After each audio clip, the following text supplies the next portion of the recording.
पावसाळा सुरू झाला की बहरलेला हिरवागार निसर्ग, अंगाला बोचणारा पाऊस आणि वारा आणि आल्हाददायक वातावरण सर्वांच्या मनाला भुरळ घालत असतं. आम्हाला पण अशा वातावरणात फिरण्याचा मोह आवरला नाही आणि आम्ही फिरायला जाण्याचं ठरवलं. सकाळचं कोवळं ऊन आणि रस्त्याकडची हिरवीगार झाडे यांच्यासोबत ऊन सावलीचा खेळ करत कोपर्डे, सळवण, शेनवळे अशी गावे पार करत आम्ही गगनबावड्याकडे निघालो. जाता जाता नव्याने घेतलेला गोप्रो कॅमेरा आणि 6 फूट लांब सेल्फी स्टिकचा वापर करून काही फेक ड्रोन शॉट घेतले.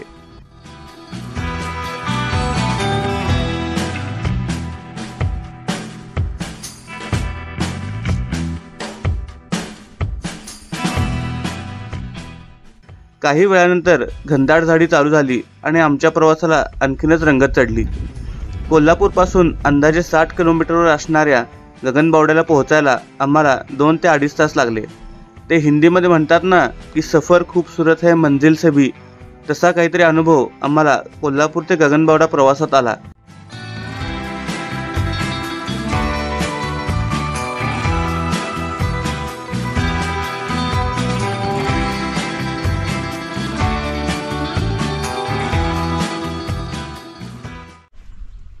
तर मित्रांनो, आत्ता आपण गगनबावडा सिटीमध्ये आलेलो आहे आणि इथून जवळच गगनगिरी महाराजांचा मठ आणि गगनगड किल्ला आहे. आणि माझ्यावर आला आहे सुभाष. खूप मस्त वातावरण आलं आहे आणि आता जस्ट पावसाला सुरुवात झालेली आहे. थोडा बहुत पाऊस पडतोय. तर आता आपण पूर्ण गगनबावड्यामध्ये जे काही प्रेक्षणीय स्थळ आहे ते सगळे बघणार आहे आपण. आणि सुरुवात आपण करणार आहे गगनगडपासून, जिथं गगनगिरी महाराजांचा एक मठ आहे आणि जुना किल्ला आहे ज्याचे अवशेष थोडे शिल्लक आहेत. तर बघूया आपण. सर्वप्रथम आम्ही गगनगडला जाण्याचं ठरवलं. गगनगड गगनबावड्यातून 3 किलोमीटर अंतरावर आहे. कोल्हापूरहून गगनबावड्यात येण्यासाठी अंदाजे अर्ध्या तासाला बस आहेत. तिथून तुम्ही ऑटो करून गगनगडपर्यंत पोहोचू शकता. स्वतःचे वाहन घेऊन येणाऱ्यांना गुगलवाली बाई अचूक मार्ग दाखवते. तर खूपच असं निसर्गरम्याच्या वातावरणातून रस्ता जातो हा. आणि थोडी बहुत गर्दी पण आहे आज रविवार असल्यामुळं. घाटाघाटाचा रस्ता आहे. 2 व्हीलर चालवायला खूप मजा येते ॲक्च्युली.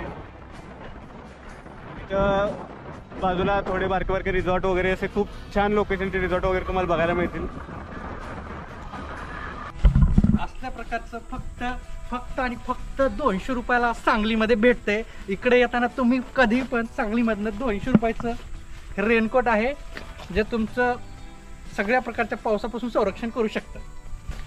हे घेणं खूप अनिवार्य इकडे यायचं असेल तर, पाऊस असो किंवा नसो. तर आता आपण चालू आहे गगनगडकडे आणि आपण वाटेमध्ये थांबलो होतो. एक छान व्ह्यू पाहायला मिळाला आपल्याला इथं. खूप मस्त असं वातावरण आहे आणि ढग खाली आलेले बघू शकता तुम्ही काळे. जोरदार पाऊस व्हायची शक्यता आहे. आता जस्ट रिमझिम चालू झालेली आहे आणि पुढे आहे गगनगड तुम्ही बघू शकताय. जसं जसं तुम्ही गडाजवळ पोहोचता तसं तसं तुम्हाला डोंगराच्या कडांवर दिमाखात उभा असणारा गड नजरेस पडतो.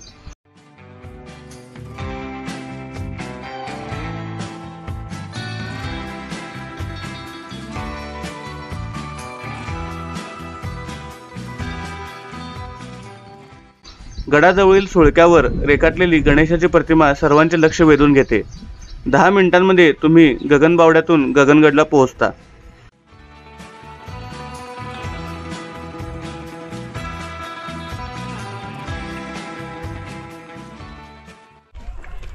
तर मित्रांनो, आता आपण गगनगडच्या पायथ्याशी आलेलो आहे आणि इथून चढाई चालू होईल आणि वर तुम्ही गड बघू शकता. आणि इथं पार्किंग लॉट आहे, इथं पार्किंग करू शकता. वर जास्त गर्दी असेल तर खालीच तुम्हाला गाडी पार्क करावी लागेल. आणि इथून आता आपण चढायला चालू करणार आहे. 250 ते 300 पायऱ्या असतील अंदाजे. तर बघूया किती वेळ लागतो आपल्याला चढायला वर.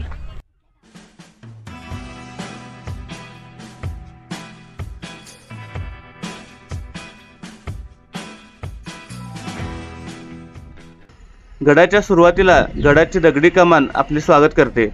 कमानीच्या उजव्या बाजूला म्हसोबाचे मंदिर व त्याच्या समोर रेड्याची प्रतिमा आहे.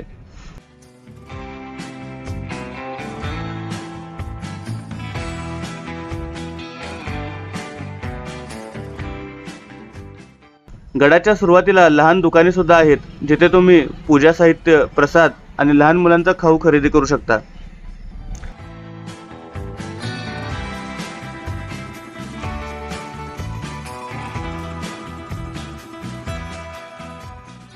गगनगड सह्याद्री पठाराच्या टोकावर असल्यामुळे त्याच्या पश्चिमेकडे कोकणात उतरणाऱ्या खोल दऱ्या दिसतात. गडावरून करूळकडे जाणारा गगनबावडा घाट तर दुसरा खारेपाटणला जाणारा भुईबावडा घाट खूप सुंदर दिसतो. गगनबावडा ऐन घाटाच्या तोंडावर वसले आहे. हिरवे कंच डोंगर, पश्चिमेकडून येणारा गार वारा आणि निखळ शांतता लाभलेला हा परिसर रमणीय आहे.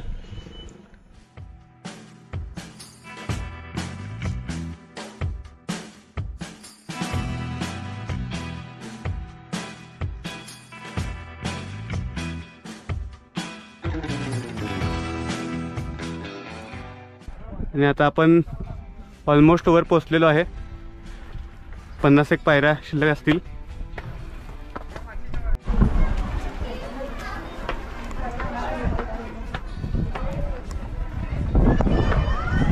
मोठ्या अशा पावसाला सुरुवात झालेली आहे आणि आता आपण गगनगडावर पोहोचलेलो आहे आणि खूप मस्त असं वातावरण झालेलं आहे. इथं गगनगिरी महाराजांचे या गडावर वास्तव्य होते. त्यांनी इथे एका गुहेत तपसाधना केली होती, त्यामुळे या गुहेत त्यांचे मंदिर बनवण्यात आले आहे. गुहेच्या बाहेर कातळात कोरलेली भव्य हनुमंताची प्रतिमा आहे. त्याच्या बाजूला राम, लक्ष्मण, सीता व शंकराच्या प्रतिमा आहेत. गुहेसमोर मठाची कचेरी व भोजन कक्ष आहे.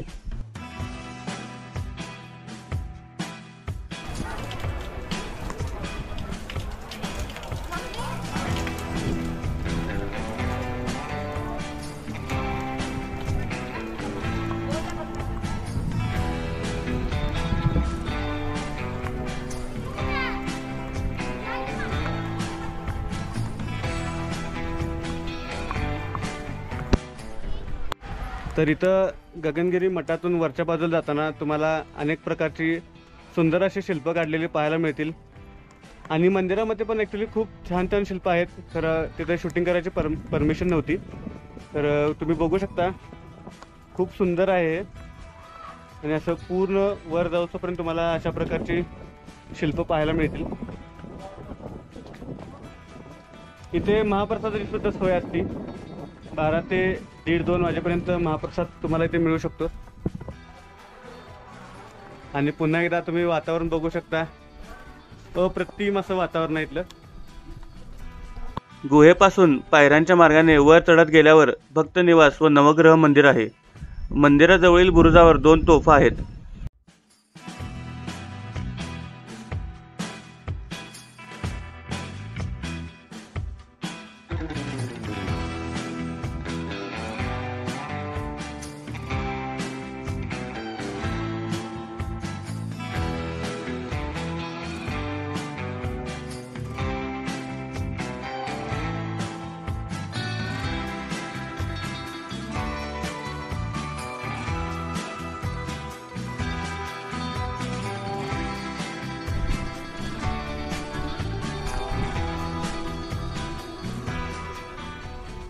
भक्त निवासापासून वर चढत गेल्यावर आपण मोकळ्या पठारावर प्रवेश करतो. मठाच्या समोरच्या बाजूला तुम्हाला पूर्ण असं ओपन ग्राउंड बघायला मिळेल. तिथे तुम्ही छान फोटो वगैरे काढू शकता. आणि इकडं पुढच्या साईडला एक दर्गा आहे आणि एक व्ह्यू पॉईंट आहे, ते आपण बघणार आहोत. संपूर्ण दुःख झालेलं आहे आणि काहीही दिसत नाही खालचं.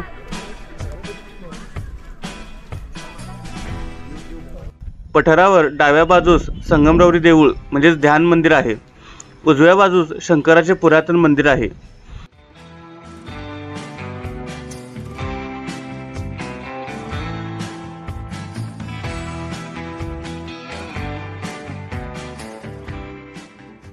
या मंदिरासमोर उभे राहिले की किल्ल्याच्या बालेकिल्ल्यावर मशिदीसारखी इमारत दिसते.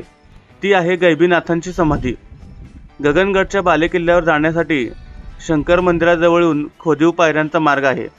या मार्गाने आपण 10 मिनिटात समाधीपाशी पोहोचतो. तेथून जवळच विठाई देवीचे मंदिर व पाण्याची विहीर आहे.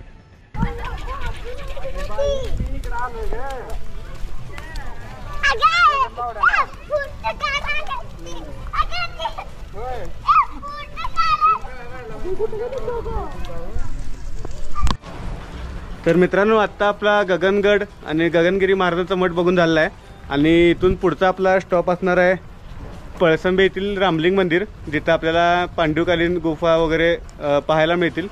आणि त्यानंतर आपण जाणार आहोत पंत अमात्यांच्या वाड्यामध्ये. पछाडलेला पिक्चरमध्ये तुम्ही जो वाडा पाहिला होता त्या वाड्याचं आता संग्रहालयामध्ये रूपांतर केलेलं आहे. तर तो पंत अमात्यांचा वाडा एक आपण बघणार आहोत.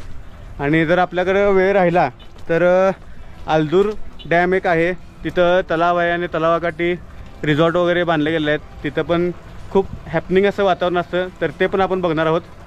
तर व्हिडिओ बघत राहा आणि जर तुम्हाला व्हिडिओ आवडत असेल तर लाईक करा, शेअर करा आणि खाली सबस्क्राईबचं बटन आहे त्या बटनवर क्लिक करा आणि बेल आयकॉन दाबा, जेणेकरून आपले पुढचे व्हिडिओ अपलोड केल्यानंतर तुम्हाला त्याचं नोटिफिकेशन येत राहील.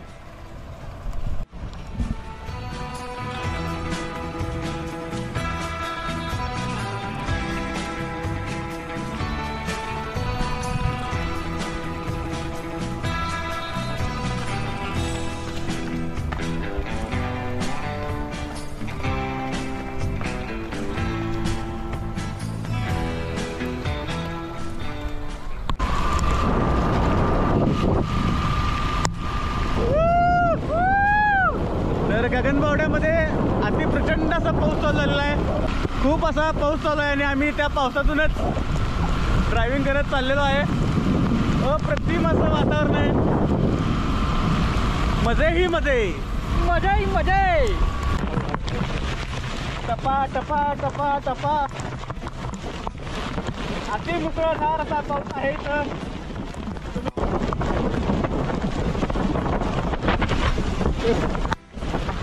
गाडी चालवताना जरा खड्डे सांभाळून चालवा तुम्ही पण. पाणी भरला असल्यामुळं खड्डे दिसायला अडचण येऊ शकते, त्यामुळं तुम्ही जरा काळजी लक्ष देऊन चालवा. पळसंबे अजून पुढे आहे ना? 5 किलोमीटर आणि ते पंत अमात्य वाडा तिथे 3 किलोमीटर आधी आवाज वाढायचो का? ठीक आहे ठीक आहे, थँक्यू. तर आत्ताच हाती आलेल्या बातमीनुसार 3 किलोमीटरवर पंत अमात्य वाडा आहे आणि तिथून पुढं 2 किलोमीटर म्हणजे एकूण 5 किलोमीटरवर रामलिंग पळसंबे पांडवकालीन गुफा आहेत आणि खूप पाऊस पडतोय, बघू शकता तुम्ही. वातावरण अप्रतिम आहे, अप्रतिम वातावरण आहे आणि अशा वातावरणामध्ये 2 व्हीलर घेऊनच फिरायला हवं. कारमध्ये काहीही मजा नाही. शक्यतो वॉटरप्रूफ कॅमेरा घेऊन यावा, नाहीतर ॲटलिस्ट मोबाईलसाठी तुम्ही चांगल्या क्वालिटीचं वॉटरप्रूफ कवर घेऊन यायचं येताना. कारण अशा वातावरणात येऊन जर तुम्हाला फोटो काढता आले नाहीत, व्हिडिओ करता आले नाहीत तर तुम्ही मेमरीज बनवू शकणार नाही. तर मित्रांनो आत्ता आपण आलोय पंत अमात्य बावडेकर वाड्यापाशी. वाडा बघितल्यावर तुम्हाला आठवलं असेल पछाडलेला पिक्चरमधला प्रसिद्ध असा वाडा आहे. आणि आज आपल्याला जाण्यासाठी जो रस्ता आहे तो थोडा खराब आहे पावसाळ्यामध्ये. तर आपण बघूया आपण कुठेपर्यंत जाऊ शकतो. वाड्यापर्यंत जाता येतं ना? खराब आहे का?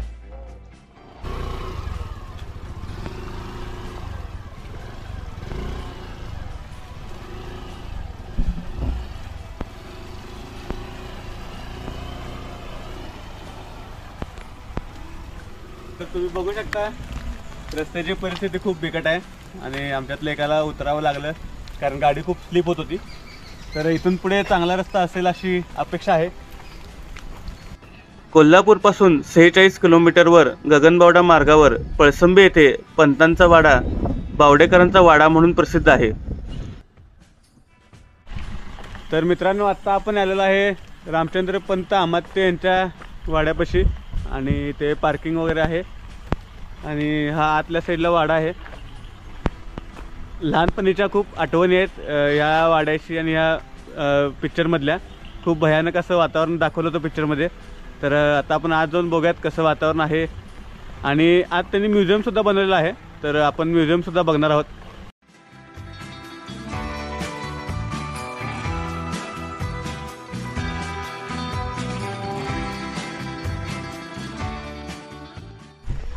तर आत्ता आपण इथं तिकीट काढलेलं आहे वाड्याचं आणि यूट्यूबवर आपल्याला असं कळलं होतं की तिकीट नाही आहे. खरं इथं 40 रुपये तिकीट आहे वाड्यासाठी. खरं इथलं वातावरण वगैरे बघितलं तर हे तिकीट एकदम वर्थ आहे. तुमचे फुल पैसे वसूल होऊन जातील. आणि आपण अजून आतून म्युझियम वगैरे सुद्धा बघणार आहोत.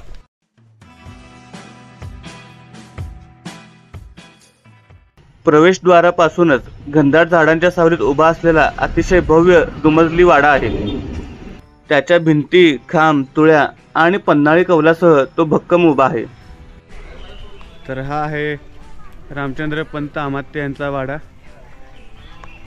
खूप डायलॉग तुम्हाला आठवत असतील, सूड दुर्गे सूड, बाबा लगीन. तर या सगळ्याचं जन्मस्थान, उगमस्थान हेच आहे. खूप मोठा असा वाडा आहे. मुख्यद्वारावर विरगळ, जुने अवशेष आणि 2 तोफा आपलं स्वागत करतात. रामचंद्रपंत अमात्य हे छत्रपती शिवाजी महाराजांच्या अष्टप्रधान मंडळातील मुत्सद्दी व राजकारणीचे अफाट ज्ञान असलेले थोर व्यक्तिमत्व. छत्रपती शिवाजी महाराज यांच्याबरोबरच छत्रपती संभाजी महाराज, छत्रपती राजाराम महाराज, रणरागिणी ताराराणी यांनाही रामचंद्रपंतांची मोलाची साथ लाभली. मराठ्यांच्या अनेक राजवटीचा उत्कर्ष पाहणाऱ्या रामचंद्रपंतांना राजाराम महाराजांनी हुकूमत पन्हा हा किताब दिला.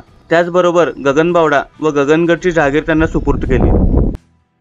तुम्ही तो शेवटचा सीन बघितला असेल ज्याच्यामधून ते पुतळा असतो तो खाली पडतो आगीमध्ये. तर ती हीच बाल्कनी आहे. आणि खूप असं इथे एक विहीर पण आहे मागच्या साईडला. तर तिथं आता रिसॉर्ट बांधलेला आहे, त्यामुळं त्या विहिरीपाशी जाण्याची परवानगी नाही आहे. आपण दुसऱ्या बाजूने सुद्धा वाडा बघूया. वाड्यात भारावून टाकणाऱ्या अनेक गोष्टी असून त्यात जुन्या काळातील भांडी, ठासणीच्या बंदुका, तलवारी, दांडपट्टे आणि विशेष म्हणजे 5 पिढ्यांचा सुंदर पाळणाही आहे. याचबरोबर वाड्यात जिरेटोप आणि विविध संस्थानांच्या पद सांभाळणाऱ्या व्यक्तिमत्वांच्या पगड्यांची प्रतिकृती जतन करून ठेवलेल्या आहेत. शिवाय वाड्याच्या आतील रचना, दिवाणखाना, बैठक व्यवस्था, खुर्च्या, झुंबर आणि इतर संग्रहित करून ठेवलेला खजिना डोळे दिपवणारा आहे. 1775 साली हा वाडा बांधण्यात आलेला आहे. आणि इथे छत्रपती राजाराम दुसरे यांचं संगोपनसुद्धा केलं गेलं होतं गुप्त पद्धतीनं.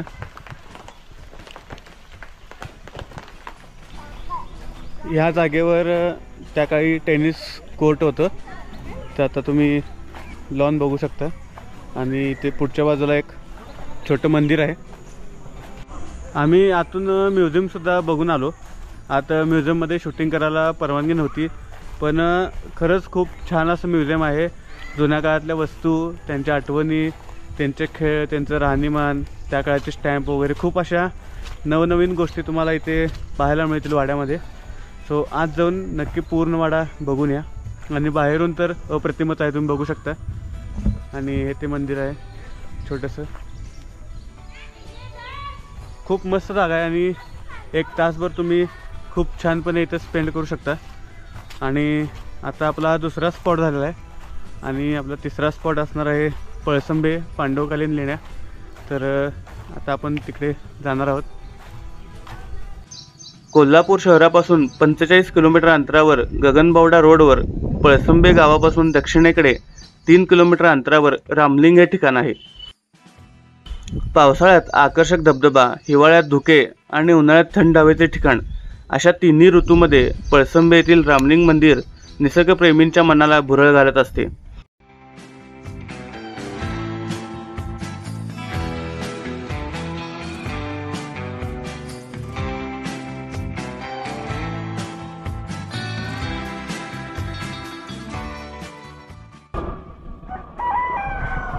कोंबड्यानं आत्ता बांध दिलेले आहे. लक्षात घ्या, कोंबडीनं बाग दिली म्हणजे इकडलं वातावरण किती प्रकारचे सुंदर असेल. कोंबड्यांना सकाळ केव्हा झाली हे देखील कळत नाहीये. अगदी सकाळसारखं मनोरम्य वातावरण आहे इथं. आता सायंकाळचे 4 वाजलेले आहेत. तर आता आपण रामलिंगच्या रस्त्यात आहे आणि निम्म्यापर्यंत पुढे आलेलो आहे. आणि इथून एक अर्धा किलोमीटर रामलिंगचं मंदिर आहे. आणि इथून खूप मस्त असा आम्हाला एक व्ह्यू दिसला म्हणून आम्ही इथं थांबलो होतो. कॅमेऱ्यामध्ये एवढं चांगलं दिसणार नाही, पण डोळ्यांनी बघितलं तुम्हाला कळेल की अप्रतिम असं हे व्ह्यू आहे. इथे पार्किंगचा बोर्ड दिलेला आहे. वरनं रस्ता बघायला पार्किंग करू शकता. वरनं तिथे तो झेंडा आहे. इथनं पैदल जाऊ शकता. वरच्या साईडने एक रस्ता आहे तिकडे, जेणेकरून तुमची गाडी शेवटपर्यंत जाईल.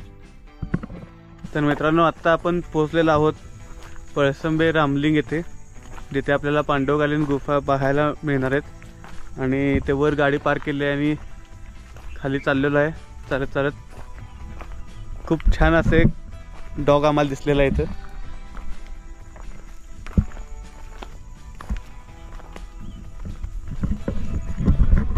इथे एक प्राचीन शिवमंदिर आहे आणि एक आश्रमसुद्धा आहे. तर आपण दोन्ही पण बघणार आहोत.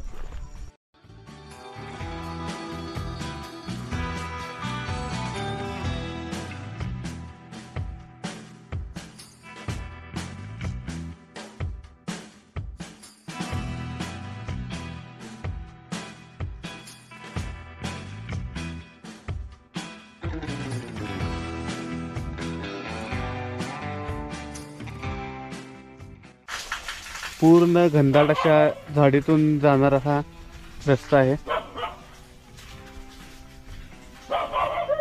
खूप शांतता आहे इथं आणि या रस्त्याने आपण जाणार आहोत रामलिंगकडे.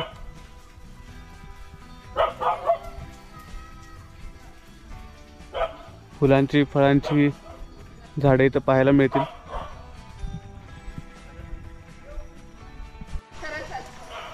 तर तुम्ही आता बघताय श्री क्षेत्र रामलिंग.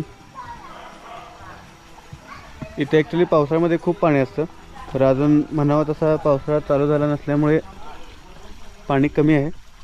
आपण पूर्ण आतून फिरून सगळ्या गुहा बघणार आहेत. जेव्हा जास्त पाणी असतं तेव्हा तुम्हाला आतपर्यंत जाता येत नाही, त्यामुळे कमी पाणी असलेलं चांगलं आहे इथं फिरण्यासाठी.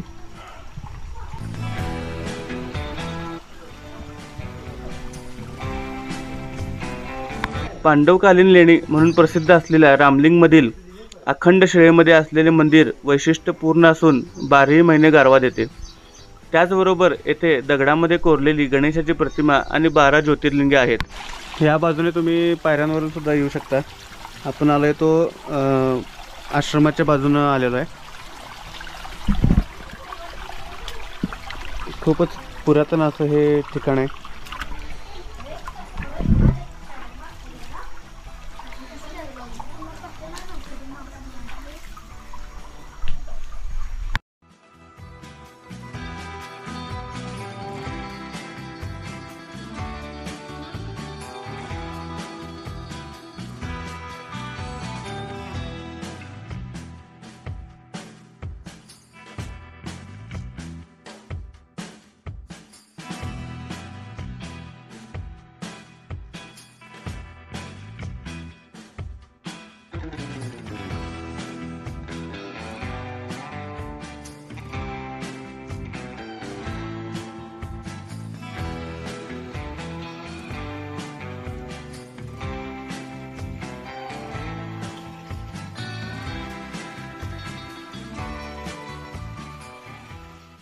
मुख्य आत्मलिंगावर पांढऱ्या फुलांनी केलेली सजावट अंधारात चकाकत असते. आत्मलिंगावर सतत जलाभिषेक चालू असतो.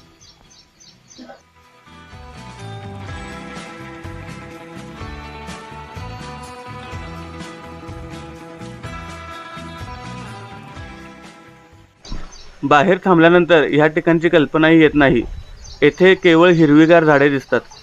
धार्मिक परंपरा असलेल्या या ठिकाणी एकतर शालेय सहली किंवा कौटुंबिक सहलींच्या भेटी येत असतात.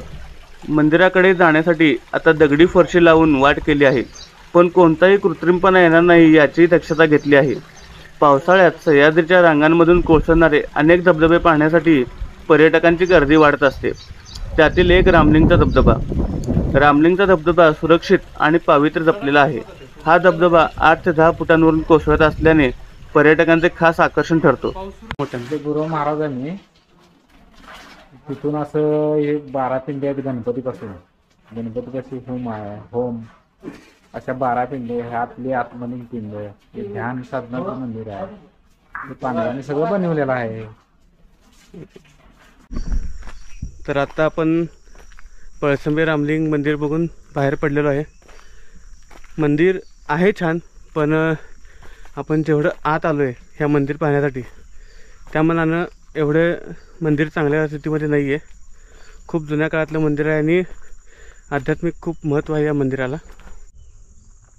तर मित्रांनो, हा होता आपला गगनबावडा ट्रिपचा व्हिडिओ. तर व्हिडिओ कसा वाटला हे कमेंटमध्ये नक्की सांगा. आणि व्हिडिओ आवडला असेल तर लाईक करा, शेअर करा आणि चॅनल सबस्क्राईब करा आणि बेल आयकॉनवर क्लिक करा, जेणेकरून तुम्हाला पुढे अपलोड करणाऱ्या व्हिडिओचे नोटिफिकेशन मिळत राहतील. थँक्यू.